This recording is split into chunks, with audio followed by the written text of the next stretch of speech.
Every day, something dramatic happens in the Caribbean that affects our lives. We'll give you the details. We'll give you the facts on Caribbean Perspective with Eddie Frederick. Host Eddie Frederick.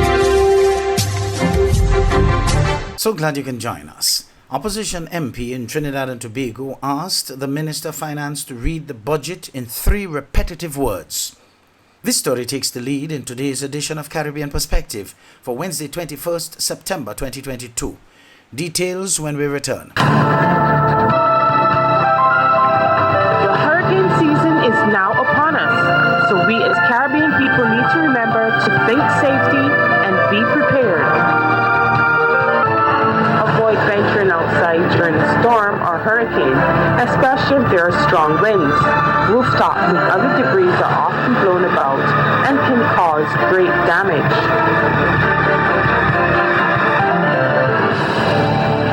Welcome back. The government has often made its position clear against any advice it gets from the opposition. But this did not stop Couva South MP Rudranath Indaran Singh from offering some recommendations to Finance Minister Colm Imbert, who is due to present the national budget for fiscal 2023 to the nation in just over a week's time. TV6's political editor Jewel Brown filed this report. He believed that the Minister of Finance must not waste his time and read a budget of 3 and 4 hours long and so on. We want to tell him this morning that he could read that budget in three words, or use 3 words, and make the budget presentation very short in that regard. We want to hear jobs, jobs, jobs. MP Indar Singh said the government should also speak about what it is doing to control food inflation, as he gave his assessment of the present level of unemployment in Trinidad and Tobago. And we are calling upon the Minister of Finance and the Minister of Energy to articulate a clear policy from an energy sector point of view that will put back to work all those persons who would have lost their jobs, more than 13,000 persons on the energy sector or in the energy sector, whether it is at Petrotrin or whether it is on the Point Lisas industrial estate, who have lost their jobs. Mr. Narsingh also made reference to recent trips by Prime Minister Dr. Keith Rowley and Energy Minister Stuart Young to Europe for energy talks and to Washington for talks with high-ranking U.S. officials, including the U.S. Vice President, on issues such as the de-risking of local banks. Because, again, we will continue to ask, how will the meetings in Europe and North America put people back to work in terms of those who would have lost their jobs? Jewel Brown, TV6 News. In response to a question posed during the opposition's news conference on Sunday about what if the number of murders in Trinidad and Tobago end up being the highest in its history at the end of this year, Barataria Sanwa MP Saddam Hussein says those in charge of the government would only have one course of action.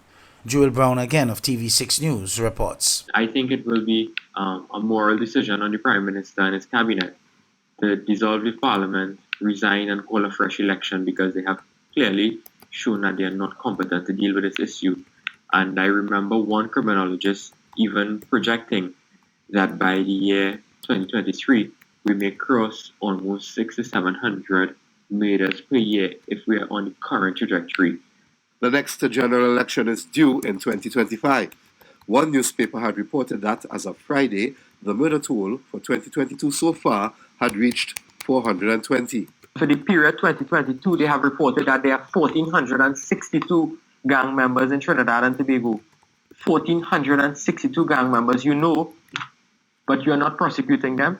In making his point, MP Hussein referenced the state of emergency that had been in effect as part of the government's response to the Delta variant phase of the COVID-19 pandemic. In 2021, I believe, when the state of emergency, there were many issues of crime. We saw the gruesome killing of 2 daughters of our soil that created public outrage. That is Andrea Barrett and Ashanti Riley. We were promised by this government that pepper spray, simple thing as pepper spray, would be coming. It's not coming. We heard about body cameras for the police officers. They forgot to buy the chargers for the body cameras. We have seen the collapse of the CCTV infrastructure, which would be good evidence and surveillance for against the criminals. As the opposition's chief whip, David Lee, is refuting two charges that were laid against him on Friday, arising out of the purchase of a motor vehicle, MP Hussain is questioning the government's priorities where its war on crime is concerned. I have a letter dated the 14th of September 2022 from the Ministry of Finance Valuation Division to the Trinidad and Tobago Police Service of the part of the Southern Division. So while they ask the police to protect the valuators to come to your home so that you will pay your property tax, they're not asking the police to protect the innocent citizens of this country. The government has described the murder rate as unacceptable and has said law enforcement is putting strategies in place to deal with the recent surge in violent crime. Jewel Brown, TV6 News.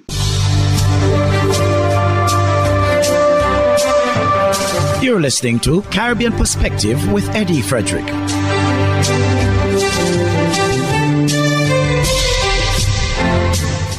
A fitting send-off for a history-making queen, Britain's longest-serving monarch, and a champion of the Commonwealth as Garfield Burford of ABS News fills us in. The pageantry of the procession to Westminster Abbey, an edifice which has seen momentous developments in the UK for centuries.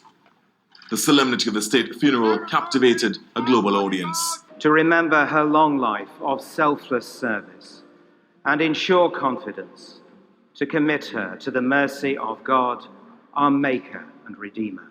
In glory forever. Amen. And then the procession from Westminster Abbey in all its colour and pomp. Next, the committal at Windsor Castle, events seen for the very first time by a global television audience.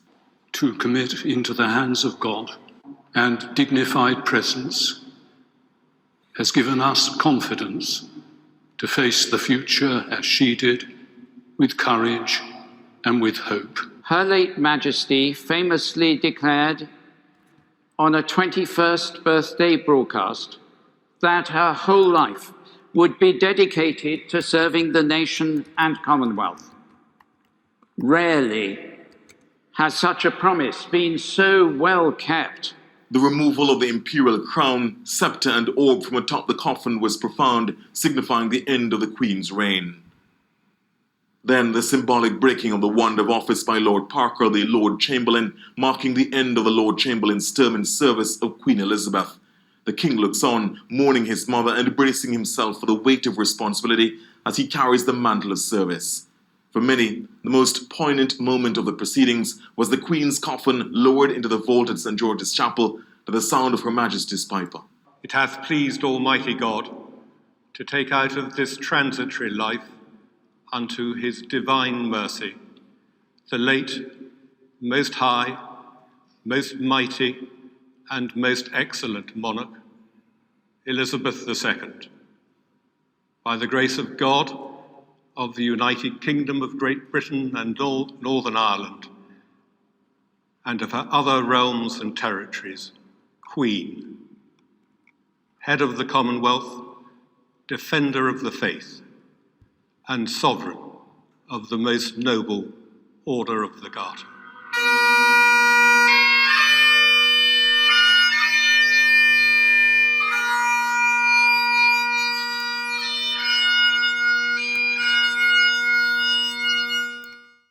Most people alive now have only known one British monarch, Queen Elizabeth II. For Antigua and Barbuda, she had been ceremonial head of state since the country gained independence in 1981. Now the second Elizabethan age has come to an end. The Commonwealth and the world now looks to what the third Carolean age will bring. St. Lucia's Prime Minister Philip J. Pear has announced that work on the St. Jude reconstruction project will begin in earnest in November. Jason Darius of the DBS News World reports. When the SLP administration took office in 2021, a committee was appointed to review the status of the St. Jude Hospital. The committee consisted of professionals, architects, engineers, and medical professionals who would advise the cabinet of ministers on the way forward.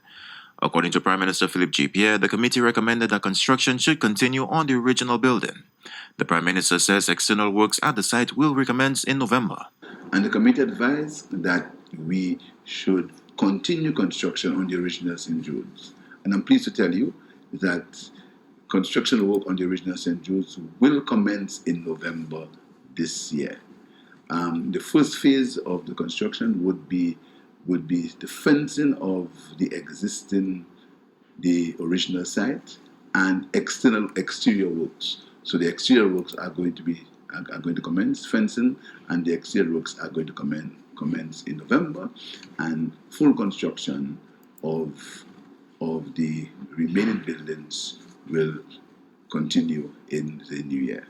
So I'm sure this is a relief to the people of St. Lucia and the people of the South that construction work or reconstruction work on the original St. Jude site is going to begin in November this year. Prime Minister Pierre notes Phase 1 will consist of works such as fencing the original site and other exterior works. According to reports, in 2016, the original St. Jude Hospital project, which was 80% completed, was halted by the UWP administration. However, 3 years later, another building was constructed, which was at 40% completion at the time of the last general elections. Prime Minister Pierre has not revealed the cost of the stipulated works in November or for completing the original St. Jude building. However, he says that based on the report by the committee, it was more prudent to return to the original building. We are in the process. As I said, I only want to comment when I get from the experts. Right now, the costing is at the Ministry of Infrastructure. Until they verify it, I'm not going to say anything about it. The report was that it was folly to continue work on the new building, which was only 30% completed, and over $100 million had been spent, and it was only 30% completed, and it would be if it had been completed, it would only be one floor. So it didn't make any sense to have us on one floor and construction works going on the other floor. Prime Minister Pierre reveals that at some point the committee's findings will be made public, as the SLP administration plans to have a healthy debate on the St. Jude reconstruction project. The reconstruction news comes right after the 13th anniversary of the September 9, 2009 St. Jude fire. For the DBS News World, I am Jason Darius. A former Attorney General in the Bahamas, Alison Maynard Gibson, KC, explains that changes in the legal system have been triggered by the death of Her Majesty the Queen and the assertion of His Majesty the King. Fern Kerry of ZNS News tells us more. A notable change in formalities taking place within the legal system following the death of Queen Elizabeth II over 11 days ago at the age of 96. In the wake of Her Majesty's passing, her son, King Charles III, ascended the throne, prompting key changes to many royal symbols in the United Kingdom, including the national anthem, money, stamps, and flags. Justice literally will also be carried out in the King's name, which means that the previously held title of Queen's Counsel has been changed with immediate effect to King's Counsel.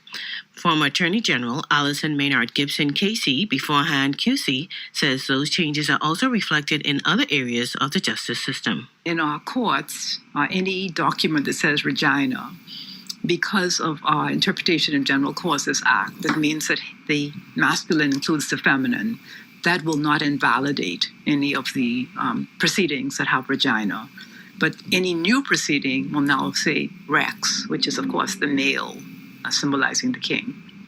King's Counsel is an office conferred by the Crown to be a part of His Majesty's Council for senior lawyers or solicitor advocates who are considered to be learned in the law. As the first woman in the Bahamas to be appointed a Queen's Counsel back in 2015, Maynard Gibson reflected on the honor. There hasn't been any proclamation issued that, as I'm aware of, making the requirement. But you will have seen the Prime Minister and others wearing the black band out of respect for the passing of Her Majesty. A state funeral was held for the late Queen today as residents in the United Kingdom and across the world bid a final farewell to the monarch. For the Bahamas Tonight, I'm Fern Carey. Hubbard's is once again innovating the way you shop with its new online store, providing 24-hour shopping convenience. You can shop now for appliances, hardware, houseware, building material, and more. Free delivery island-wide. Start shopping now at hubbartshardware.gd. Safe, convenient, reliable.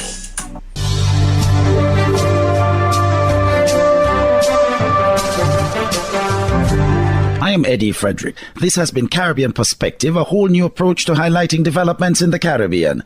In the meantime, please continue to log on to CaribbeanPerspective.com for more daily news and more.